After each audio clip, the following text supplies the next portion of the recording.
This is the Tech Phantom, and welcome to episode number 6 of this walkthrough. This is a composite bow only walkthrough. We are not using a shield, and this is going to be one of those episodes, guys, where we are going to be doing a lot of killing. So we're going to feel a little bit like a gunslinger in the Old West. We are going to be taking out a lot of enemies. We are going to be collecting a lot of scalps.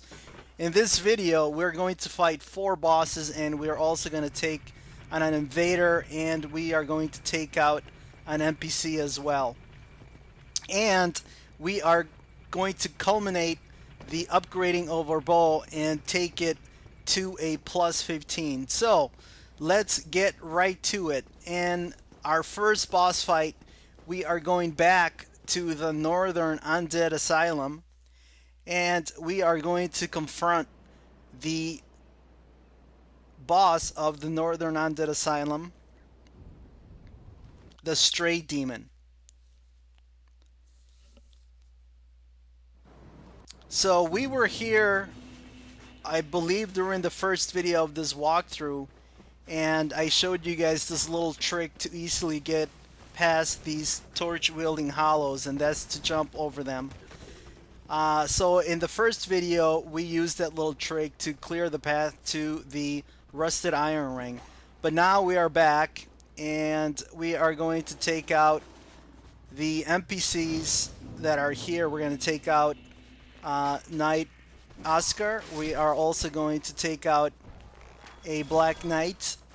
But the first thing we must do is to take on the Stray Demon, because he is going to drop a Titanite slab, and we are going to need that slab to take our bow from a plus 14 to a plus 15. Now, we don't have a shield, and his attacks are pretty heavy, so evasion is going to be key. And the Stray Demon happens to have quite a bit of vitality, so we're going to have to chock him full of arrows. So in order to make sure that the boss fight doesn't take an inordinately long amount of time, we're going to have to do a power within.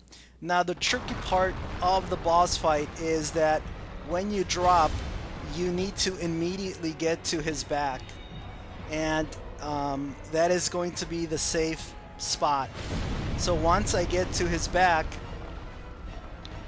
I'm able to either do power within or take a shot at him, and that's the strategy that I'm going to follow. I'm going to take a shot and then immediately take advantage of the fast roll speed that we get from the Darkwood Grain Ring and circle around to his back and let him do that pound attack with the with his axe, because that will throw an area of attack in front of him and a little bit to the back, but most of the area of attack damage will happen to the front of him, so we want to stay to his back.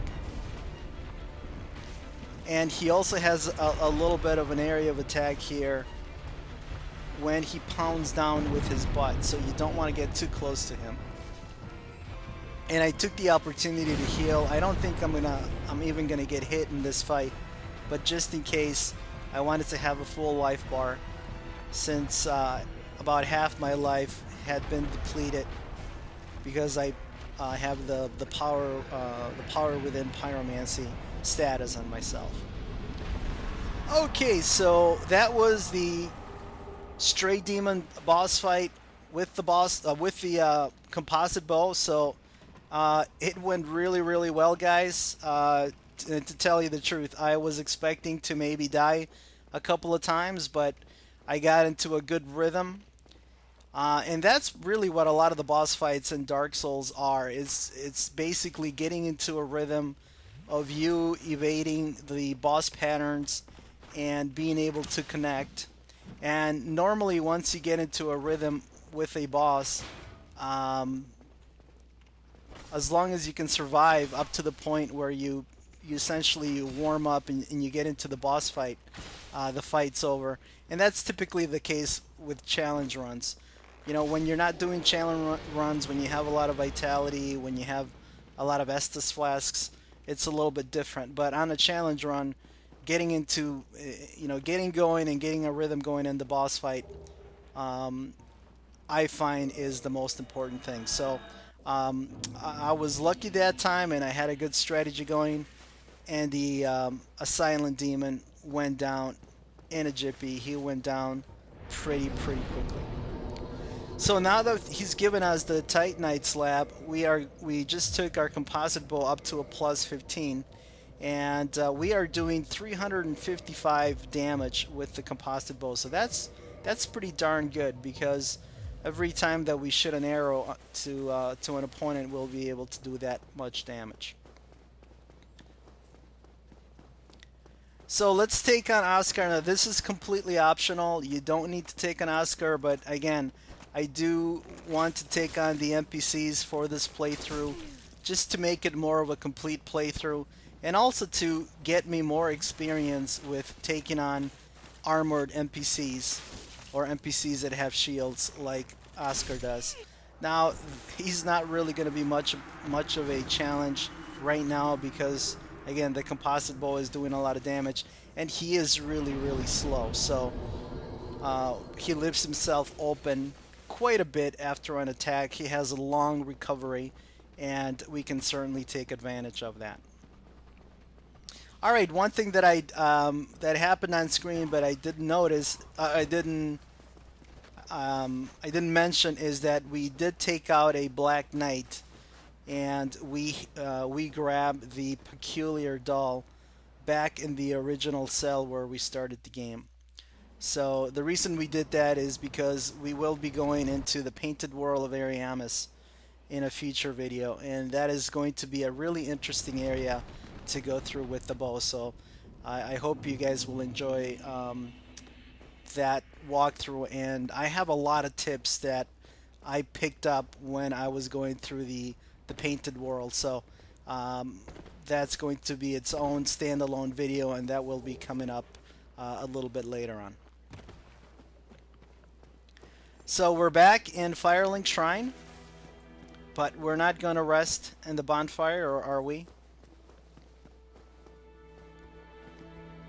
Looks like we are going to rest in the bonfire.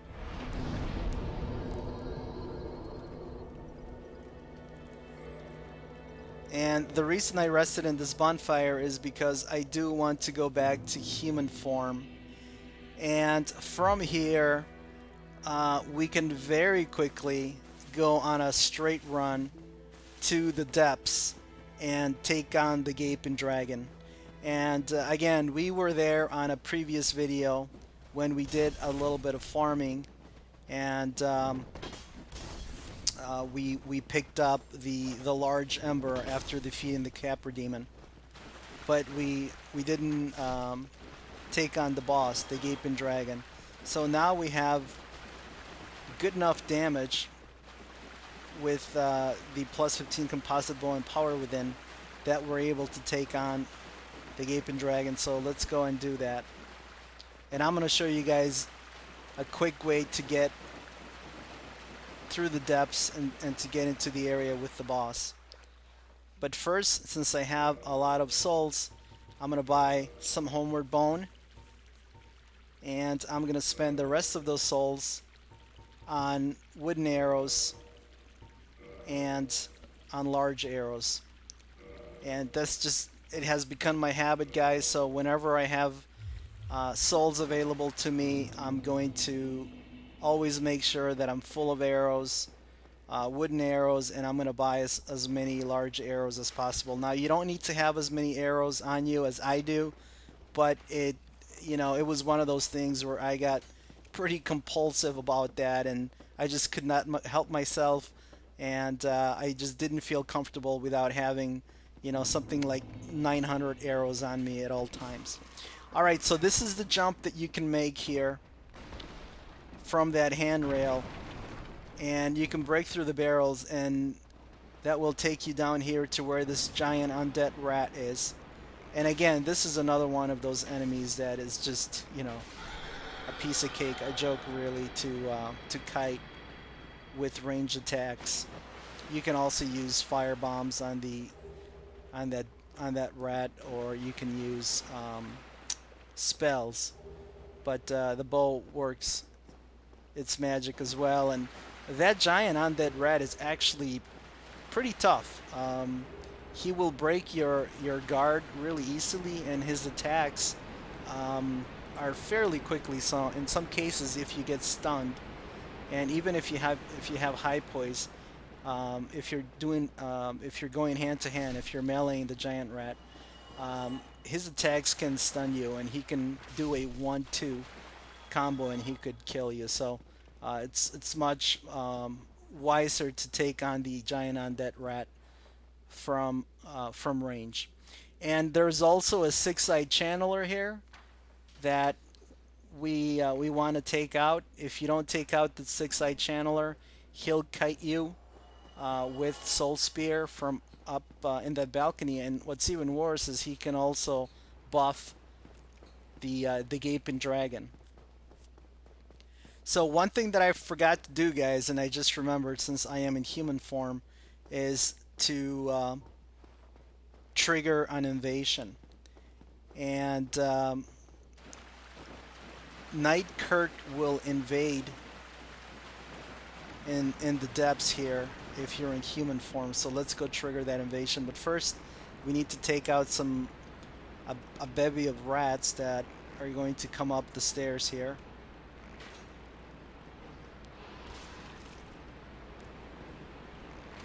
And oh, by the way, let me guys know what you think about the Wanderer set. This is the first time that I've worn the Wanderer set, and I kind of like it. I think it looks kind of cool.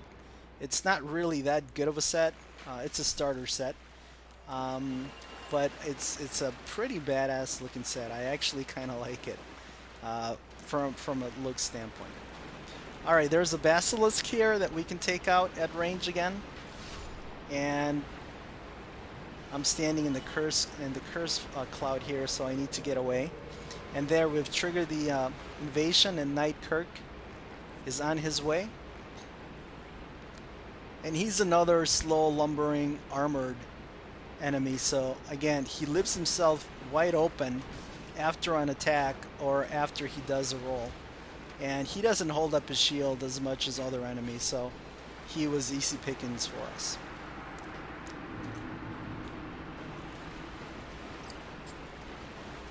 He's going to invade you in the game in 3 different locations, and if you successfully defeat him all 3 times, his armor will become available to you. It'll be located near the Daughter of Chaos bonfire. We're going back to the Gaping Dragon now, since we remembered to take out Kirk.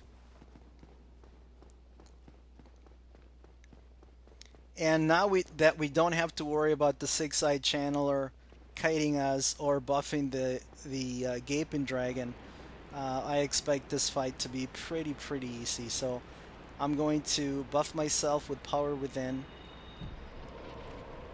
and take a little sip of OJ. Make sure I have a full life bar and go up against the Gaping Dragon. Now the only attack I'm going to have to be on the lookout for is the tail swipe, and that is because his tail will be able to hit me in while I'm locked on him. So I'm gonna zoom in for a little bit, but now I've decided to lock on. So I'm just gonna fill him up with arrows as fast as I can. And he didn't do his tail swipe. Instead, he's going to slam his head down, which is great because now I can hit him in the nose, and that's his weak spot, and you actually do more damage if you hit him in the nose than if you hit him in other areas. You can also cut his tail, but obviously with the bow it's gonna be number one a little difficult thing to do, and number two, we have absolutely no use for the weapon he's gonna drop. So now that we've received the 25,000 souls, we can head back to Firelink Shrine. So, like I promised you guys, this has been a packed episode. We've already taken on the Straight Demon, we've taken on Oscar, we've taken on the Gaping Dragon, and now we're going to take on 2 more bosses.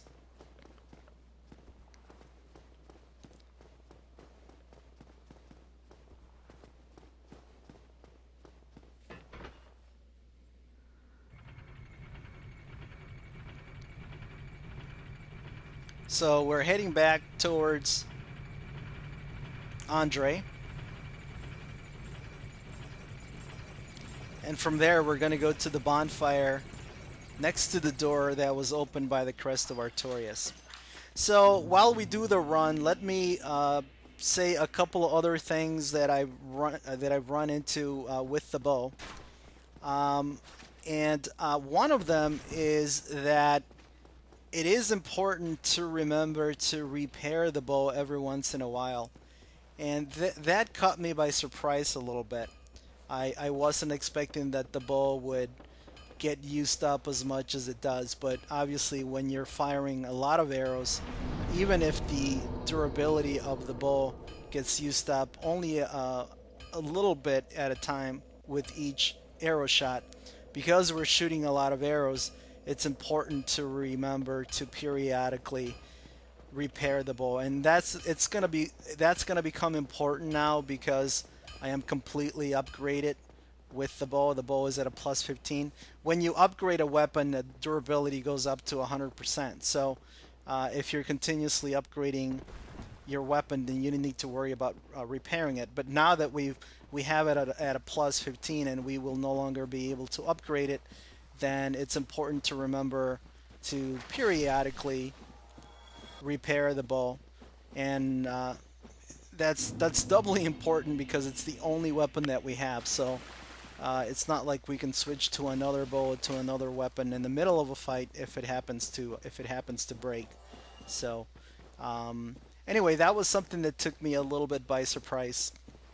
That I did, maybe because I had never played with the bow before, that you do have to mind the durability of the bow and every once in a while repair it. And anyway, repairing your equipment, your weapons, your shields, and your armor, it's a good habit to get into no matter what. So as long as you periodically go into your inventory and repair your equipment, you won't have to worry about the durability of the bow. Alright, now we're going to go into a boss fight where the bow is probably the best weapon to use, and that is the boss fight with the Moonlight Butterfly. Now the Moonlight Butterfly is not a very challenging boss fight if you have ranged attacks and if you have a shield with good magical defense. You essentially, if you're doing melee, you essentially just have to evade and wait until the butterfly gets into your range and then hack at the butterfly. And it doesn't take much to take the butterfly down if you have an upgraded weapon.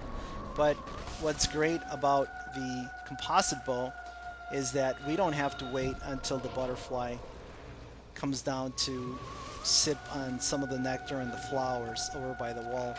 We can just take the Moonlight Butterfly out from range, and just to make it completely OP kill, I put on Power Within. So 3 shots of the composite bow with large arrows and Power Within, and we can add the Moonlight Butterfly to our collection. Now the reason I killed the Moonlight Butterfly is because you get the Divine Ember, and I don't know if I'm going to need to make a Divine bow for the Nita fight, and that's actually one fight that I'm a little bit worried about, the Lord Nita fight. And sorry about that, guys. I missed one transition here that I should have edited out, but hopefully it wasn't that long. But I picked up the Divine Ember just in case. So if I need to make a Divine bow later on for the build, if it turns out that I need it for the Nita fight, I'll have it. So we'll find out if that's something that I'm going to need. And again, I'm not super experienced with this build. I've done the bull run a couple of times on test characters. So I really didn't know exactly, I don't know exactly what I'm going to need or what I'm not going to need as far as reinforcement materials. So just to be safe, I picked up the Divine Ember. And again, I'm trying to make sort of a complete walkthrough here with the bow, so why not take on the Moonlight Butterfly?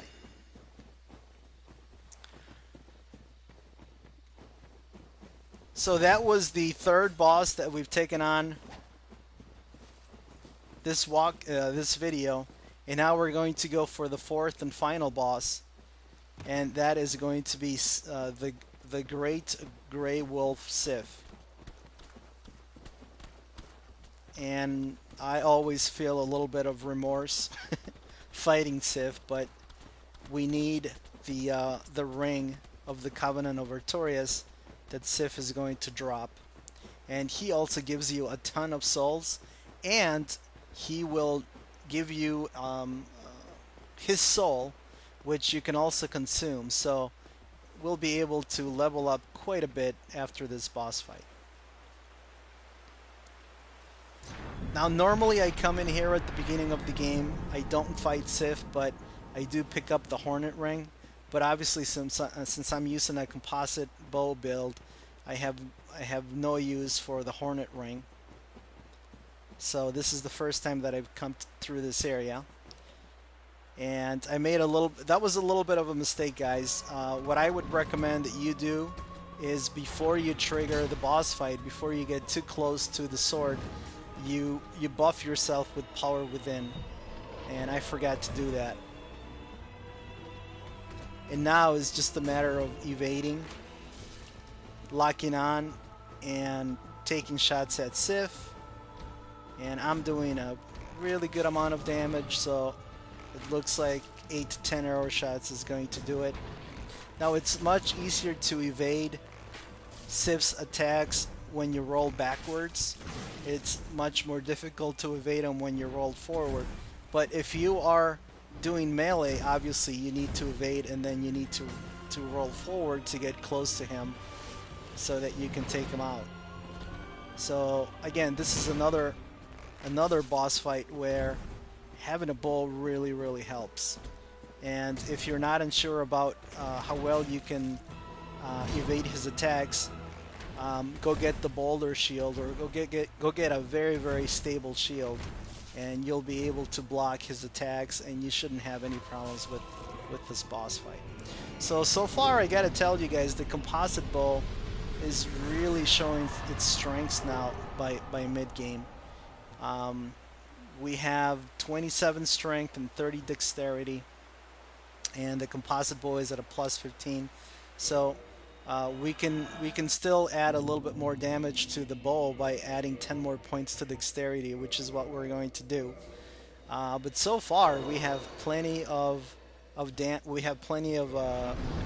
damage output, and now that I've gotten into a good rhythm and I sort of got the technique down for using the bow, I gotta tell you, this is becoming really a fun walkthrough. Alright guys, well that's going to do it for this video. This is the Tech Phantom signing off.